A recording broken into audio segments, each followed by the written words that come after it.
Howdy homesteaders, it's me again.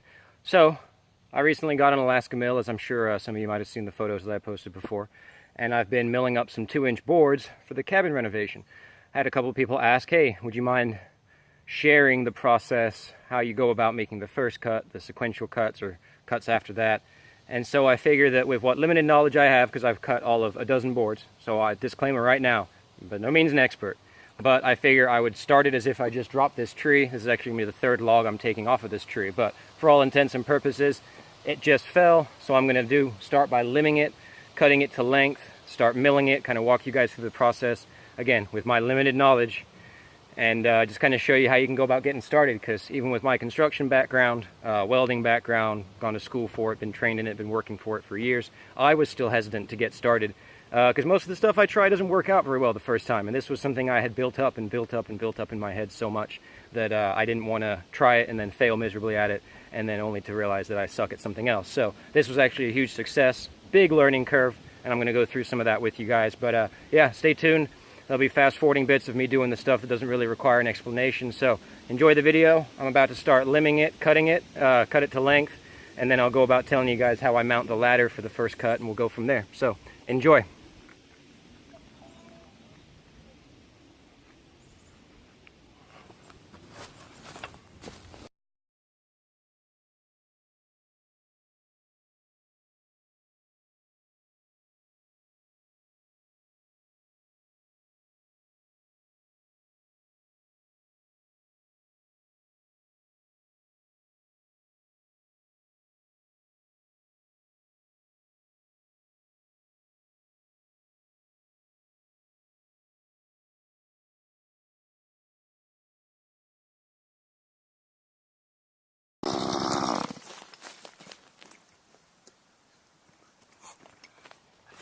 So all I did there was I just went along and I limbed off all the side branches. That's going to let you mount your first, your rail, your ladder, your 2x4s, whatever you're going to use to make your first cut. Just let you get good contact with the whole surface of the log. Now I'm going to cut it to length.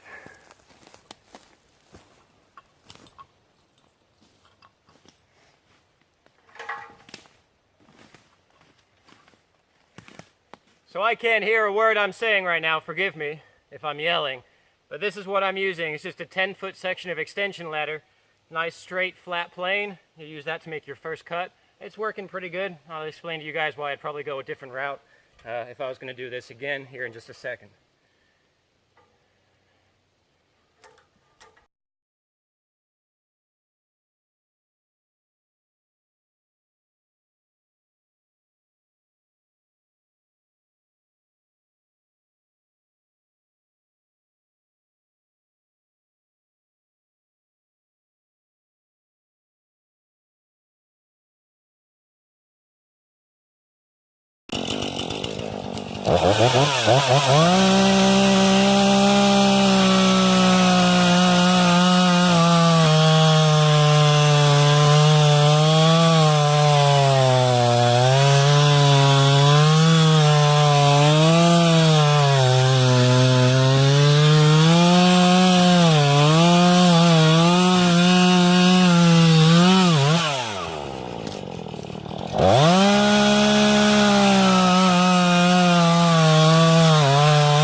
Okay, so as you can see, I got the ladder laid down. Once I get it secured, I'll take you guys on a 360, show you what I did.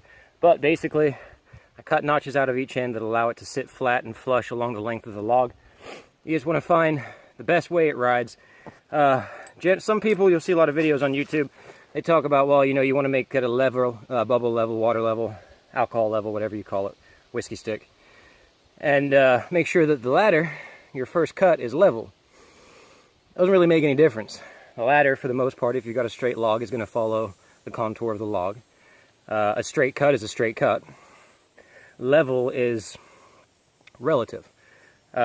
Sometimes it's beneficial if the tree gets narrow to wide, or vice versa.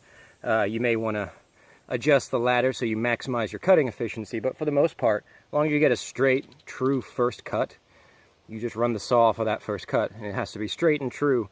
Doesn't have to be level to be an effective cut. So what I'm going to do now, got some 4-inch lags. I drilled holes vertically down the rungs of the ladder. There. I'm going to go through, sink some of these lags into it to secure it in place along that best plane, then go around, put in all the other lags, secure it up fully, and I'll take you guys on a walk around and show you what I did exactly. So that's the next step.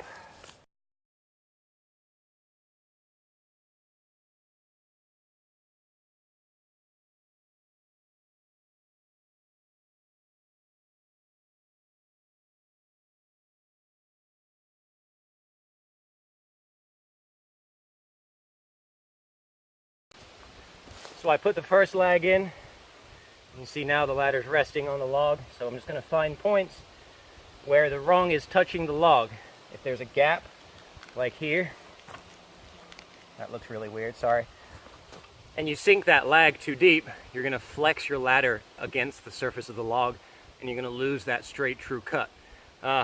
Side note, if you ever want to make a curved bow cut, lag the shit out of the center of your ladder, bump up the outsides, and you can make a pretty nice curve cut.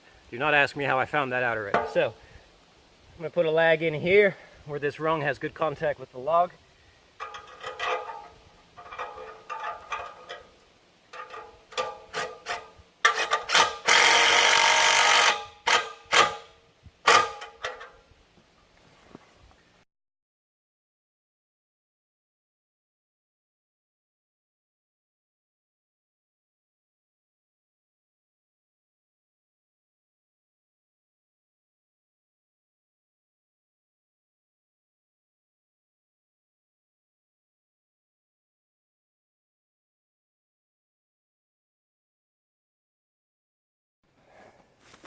Okay, so I've got the ladder attached to the surface of the tree, and this is going to be the plane that we make our first cut with. I'll walk you guys around and I'll show you exactly what I did. So you probably saw me cutting the notches. What that did here, I mounted this piece of angle bracket to the ladder just with a couple of bolts. And originally I had, if you look sideways, I had this piece of the angle here so that this edge was absolutely maximum of 10 feet. And I was noticing that was stopping me from being able to get the ladder all the way against, because this little lip right here would rest on the surface of the log and I couldn't get the ladder to touch anywhere. So today I switched them over, and rather ineffectually, you'll see, but you cut this lip out, and what that allows, it allows for this to go down past the plane of the log, and on the other side you'll see where it actually worked. In this case it didn't, but I've got other lags to secure it, which I'll show you now. You see, there's a lag, there's a lag, there's a lag. Probably put another one in there. There is another lag. And then on this side, this is how it's working. I just put a couple of smaller ones into the face of the log, and that makes the whole assembly nice and sturdy. Now, when I make this first cut, these are 4-inch lags, and I'm making a 5-inch first cut. However, no lag bolt is worth your chainsaw blade, even your blade. You mess your blade up enough, you can actually mess your entire chainsaw up, at the very least your bar, and you're spending like 60, 70 bucks for a stupid mistake. So as I'm cutting, I actually drilled these holes on purpose, and before I start cutting, I'm going to go and drill holes in the rest of the rungs. As I get close to one lag, I take the one that I'm heading towards out and put it immediately behind me. And what that does, the only issue I've had with the ladder, obviously you're cutting perpendicular to the grain. So the chainsaw, as it sits, is wanting to go this way. I'll show you. It wants to go left to right. Well, the problem was, when I only had it secured at this end and at the other end, the whole ladder was free floating along the length of the log. So right around the middle of the log, that whole ladder would be going side to side as it's catching the vibrations of the saw wanting to cut. Didn't mess the cut up in any way, shape, or form, but it is a real bitch to try to control, and it's a little bit scary. So that's where I started boring down into the rungs, putting those lags in, and you'll see in the case of this one, it isn't actually holding the rung against the log in any way, shape, or form. That's where I said if I tighten that all the way down, I'll put a bow into that ladder and I won't get a straight cut. What that lag is doing is it's stopping that ladder from going side to side, and that's what every lag is intended to do. So there's not a whole bunch more than to say than to make the first cut, so I guess that's what I got to do next. So this is the mill. This is what I got. I have a Husqi 450, 18-inch. It's only 40 cc. Recommended power for any kind of chainsaw is at least 50 per the manufacturer. That's a Granberg 770 Mill that I got. This chainsaw is working fine for me. I've buried it up to, you know, 1/8 of an inch of the bar sticking out, so milling 18-inch wide slabs. I can tell you one thing. I've used a regular crosscut saw, I've used a skip chain crosscut saw, I've used chisel, I've used safety blades. Get a ripping blade. The teeth are filed to 10 degrees, not 30, and it makes such a difference. My saw would cut the slabs with the crosscut chain, a regular chainsaw chain. But the engine was boggy, it was never operating at full throttle. It'd take me about 20-23 minutes to cut a 10-foot length, and I really had to make the chainsaw cut. Cut with a ripping chain, shaved about 7 minutes off the time it takes to cut each slab. The engine was operating at full throttle the entire time, and anyone who's ever used a chainsaw knows that's how you want it to be running. You're not stressing the engine out that way.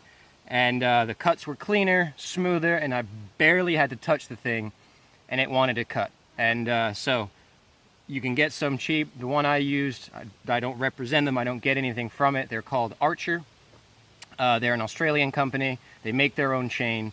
It was like 16 bucks for an 18-inch ripping chain. It's one of the most affordable. Honestly, it's one of the cheapest chains I've found. And I am so happy with it. I cut 3 slabs with a factory edge on it before I even had to, I didn't have to, but I decided to touch it up with a sharpener. So, highly recommend Archer chains. Got a kangaroo on the front of it. You can't miss it. And yeah, if you're gonna rip with any size saw, get a ripping chain. It makes your life so much easier. So, to go back to what I'm about to do, the depth gauge that I mentioned before, is just the distance from the bottom of the rail here to the top of the chainsaw. And now what that's going to do is this rail is going to ride along the top of the ladder, and the saw is going to make a matching cut underneath. And so to start it, run your chainsaw, start it up, and you just place the first bars on your ladder. Oh hey, look at that, I discovered a problem.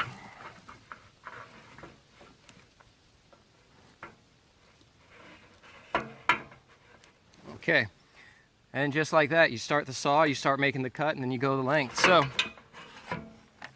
as I said before, there's nothing really left for me to do but start. So, here we go.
Whew.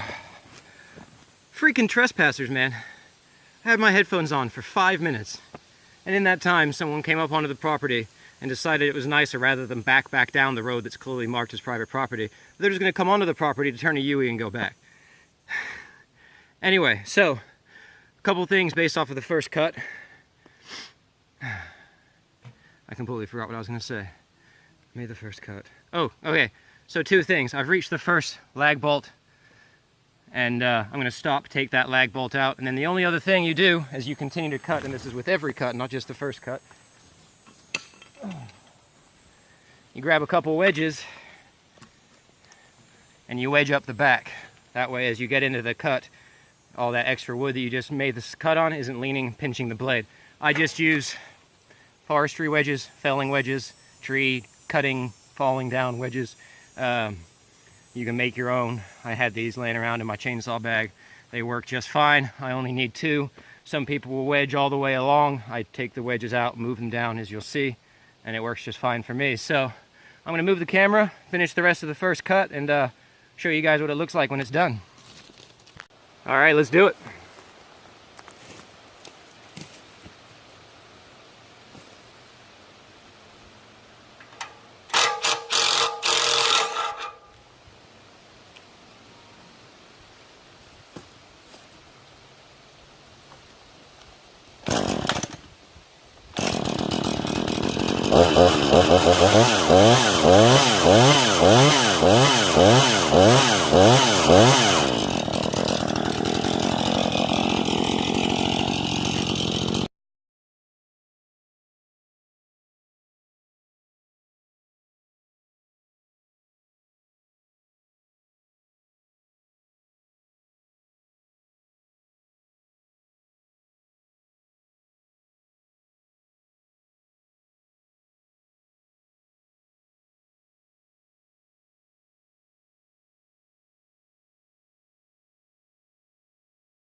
Okay, I'm going to show you what it sounds like when the saw is running at 100% versus being foggy.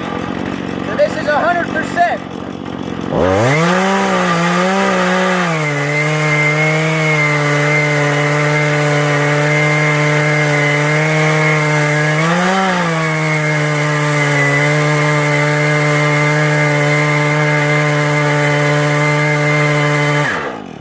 This is what it sounds like when it bogs.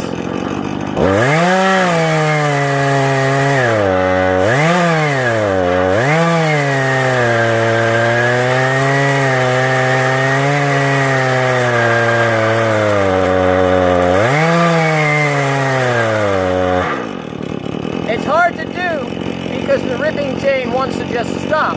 But if you listen, you say it sounds like it's really just lagging. You don't want that.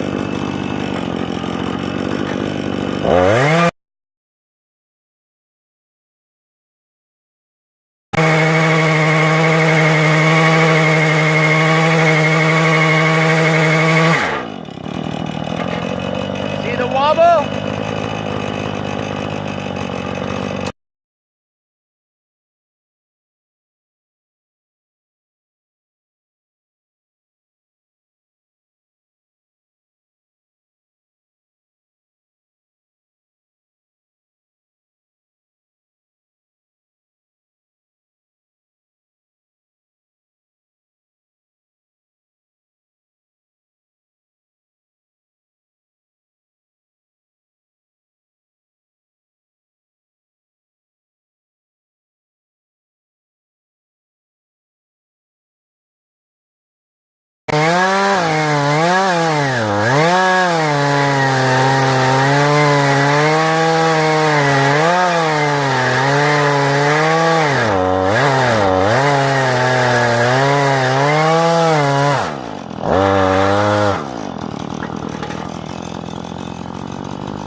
that's how you make your first cut.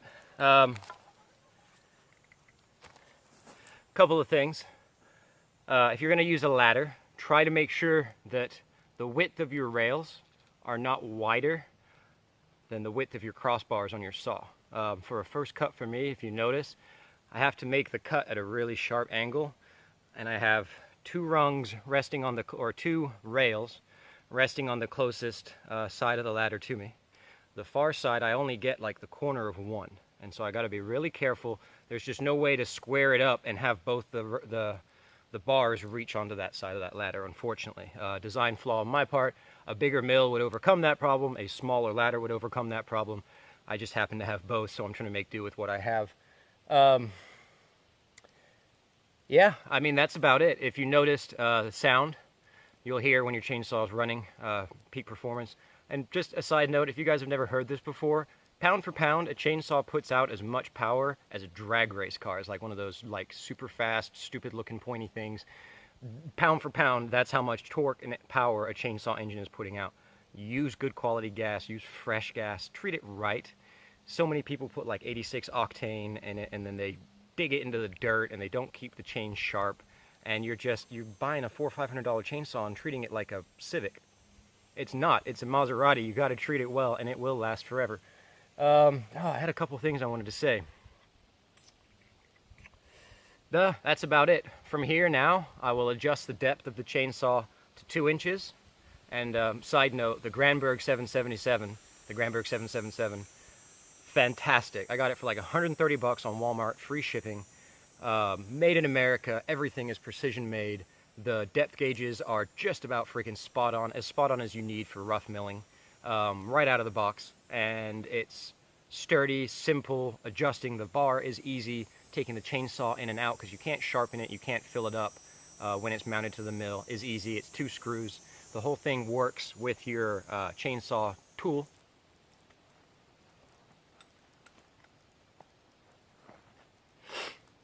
This thing.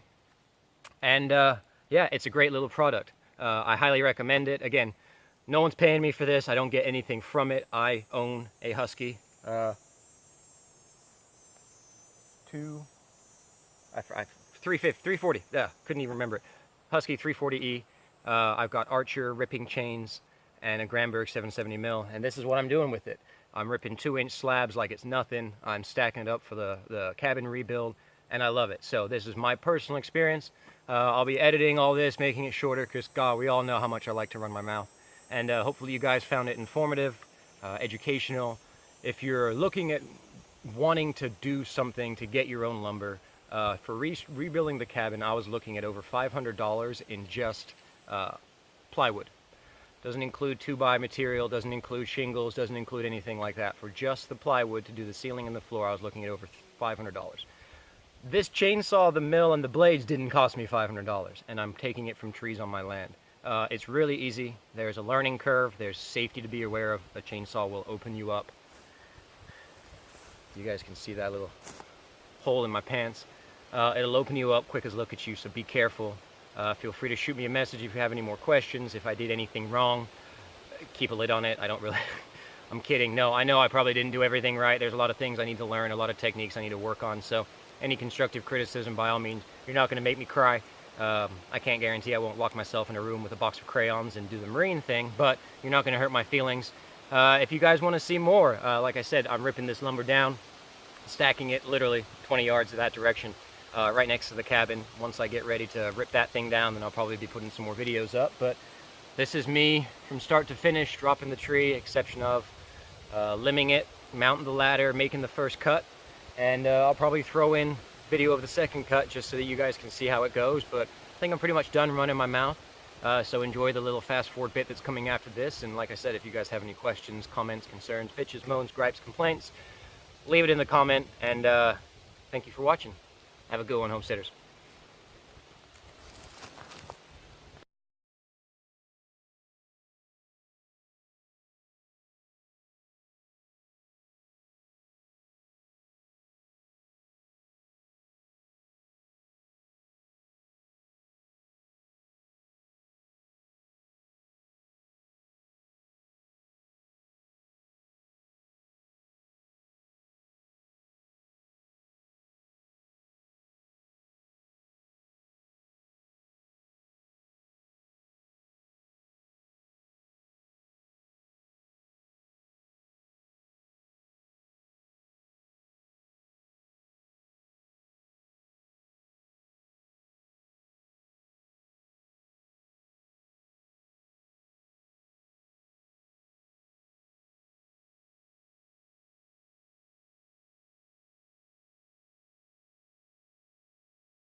before I forget, it's always good when you just spend, that literally took me 15 minutes to make that cut.